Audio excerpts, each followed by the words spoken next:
Stop lecturing politicians. পলিটিশিয়ানরা এই দেশকে স্বাধীন করেছে।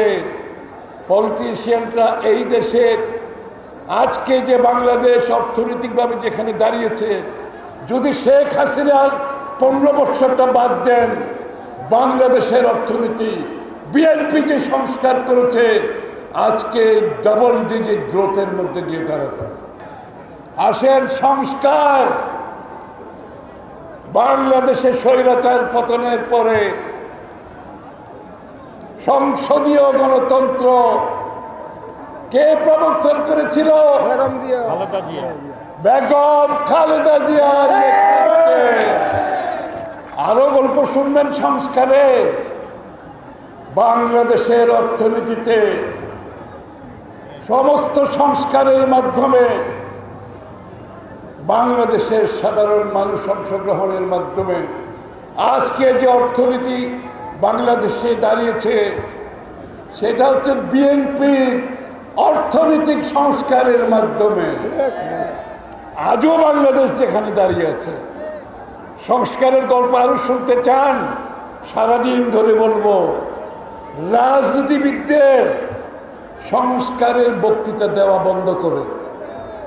Stop lecturing politicians. পলিটিশিয়ানরা এই দেশকে স্বাধীন করেছে।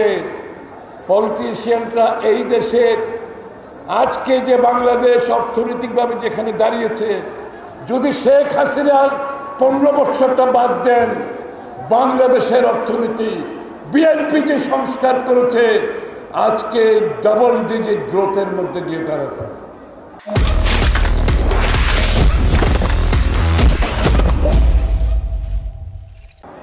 সুতরাং আগামী দিনের সংস্কারের কথা যদি বলি, আমাদের যে 31 দফা সংস্কারের প্রস্তাব দিয়েছি, প্রতিজ্ঞা করেছি, বিএনপি সহ প্রায় 50টি দল ঐক্যমতের মাধ্যমে আমরা আমাদের 31 দফা সংস্কার পরিপূর্ণভাবে পালন করব।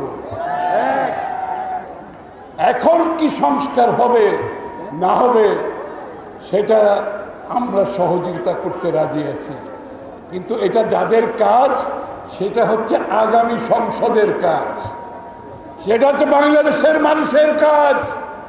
বাংলাদেশের মানুষ সিদ্ধান্ত নেবে যেভাবে বিগত দিনে নিয়েছে।